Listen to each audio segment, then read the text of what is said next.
every day. I'm a complete tart with this. I tart my business around like a floozy of the night and say, NatWest, I'm only paying, I'm paying 2.5% or I'm paying 1.8%. Is that the best you're going to do? I've turned out 90% of my clients paid by card. This is how many clients, because I've got all my statistics, this is how many clients this year paid by card. It's more than last year. I want my rate cut.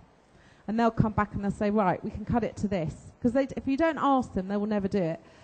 And then I send that on to Barclays, and I say, right, Barclays, this is what NatWest are going to do. If you want to win me as a client, you've got to match it. And then Barclays, when I get their answer back, I send it on to Bank of Ireland, and I have them all fight, just so I don't care, just all fight together. And then the deal that comes in best is the deal we go through. And I do that every 6 months, or when I've got really bad PMT. And it's always a nice way to get your anger out. But, you know, you can save 1%. 90% of your clients paying by card, and you save 1% just by, you know, a phone call. That's quite a lot of turnover. And what about rent? One of the biggest fixed costs. Well, people think it's a fixed cost, but you don't hold that opinion, do you? Well, you know, times are hard at the moment. Landlords are being flexible, you know, and if things are tight for you, go to your landlord and say to them, you know, what do you want to have? An empty shop, or you want to keep me? If you want to keep me, I want you to help me. I mean, you know, there's absolutely no shame in doing that. You're not there to make friends. You're there to be absolutely black and white about things.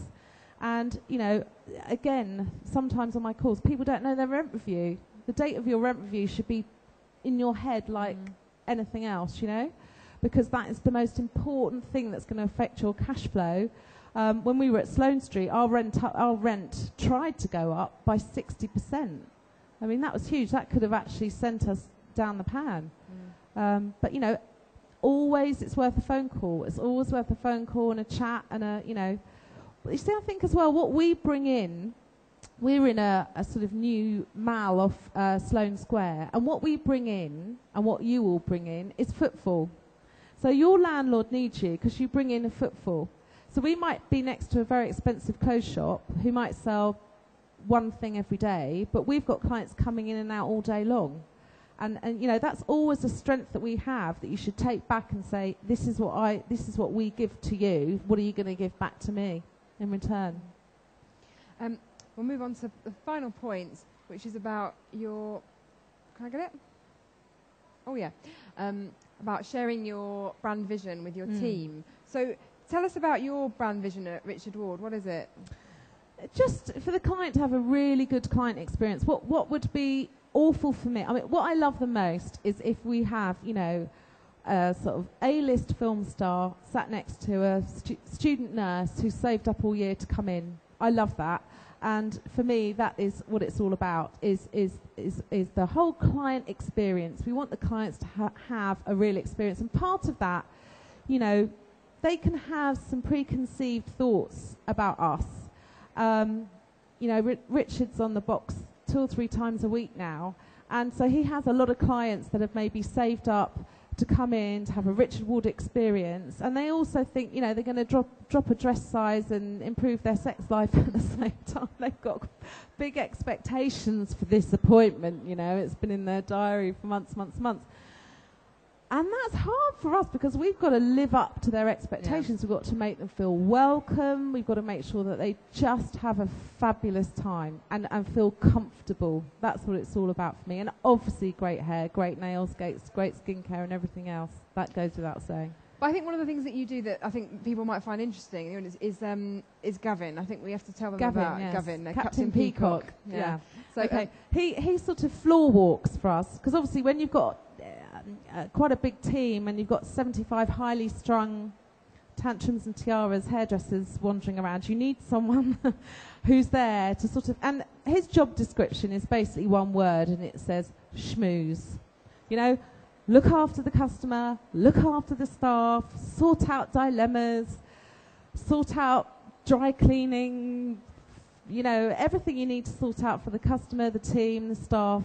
That's what you do, because obviously that's a job I used to do before we'd grown quite so large. But and I missed that part of it. But I mean, he's brilliant at it, and again, you know, again, play to their strengths.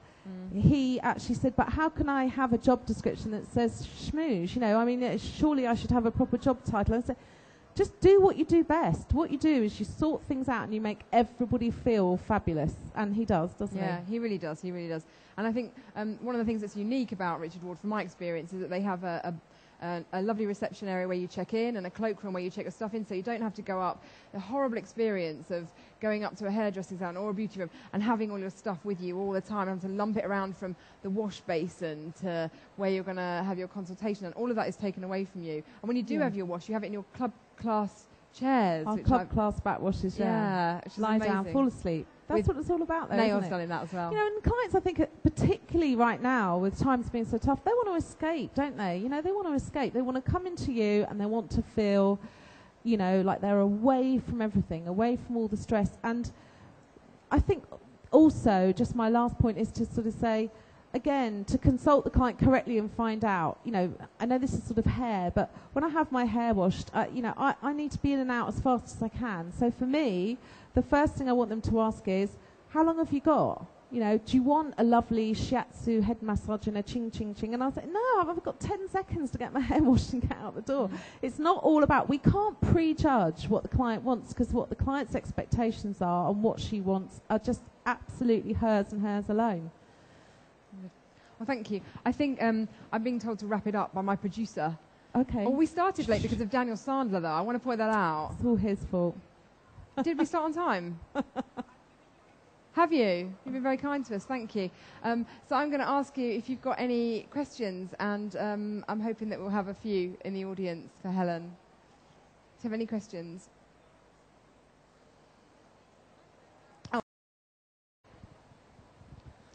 I think you've pretty much answered it. It is on. Okay.